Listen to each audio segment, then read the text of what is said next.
রোববার বিকেল 4:30টা গাজীপুরে প্যানোরামা অ্যাপারেলস কারখানার ছাদ থেকে লাফিয়ে পড়েন এক নারী শ্রমিক। তাৎক্ষণিক সেই শ্রমিককে হাসপাতালে নেওয়া হলেও বাঁচানো যায়নি।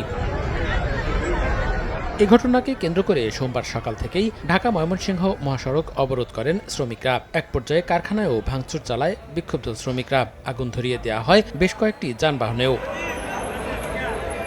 খবর পেয়ে ঘটনাস্থলে যায় সেনাবাহিনী, র্যাব এবং পুলিশ। প্রায় 2 ঘণ্টা পর যৌথ বাহিনীর চেষ্টায় শুরু হয় যান চলাচল। পুলিশ জানায়, আত্মহত্যার ঘটনায় এরই মধ্যে একজনকে গ্রেপ্তার করা হয়েছে। গার্মেন্টসে হামলার ঘটনায় জড়িতদের বিরুদ্ধে তদন্ত করে ব্যবস্থা নেয়ার কথাও জানায় পুলিশ।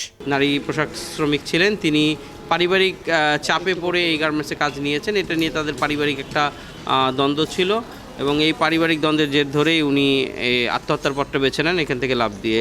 কিন্তু শ্রমিকরা সকালে এসে এই প্যানোরামাতে এই বিষয়টাকে একটা গুজব সৃষ্টি করে এই প্যানোরামা গার্মেন্টসটিকে প্রথমে ভাঙচুর করে। গার্মেন্টস কর্তৃপক্ষের দাবি, পারিবারিক কলহের জেরে ওই নারী আত্মহত্যা করলেও গুজব ছড়িয়ে গার্মেন্টসে ভাঙচুর চালায় বহিরাগতরা।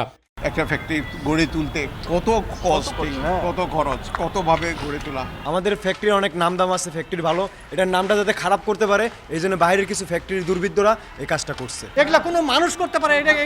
এই সভ্য দেশে আমাদের এইগুলি আমার দেখার উচিত। এটাকে আমরা দেখতে চাই। এটা আমাদের কিভাবে চলে সামনে রমজান। শ্রমিক অসন্তোষের জেরে গাজীপুরে 14টি পোশাক কারখানা বন্ধ ঘোষণা করা হয়েছে। সময় সংবাদ, গাজীপুর।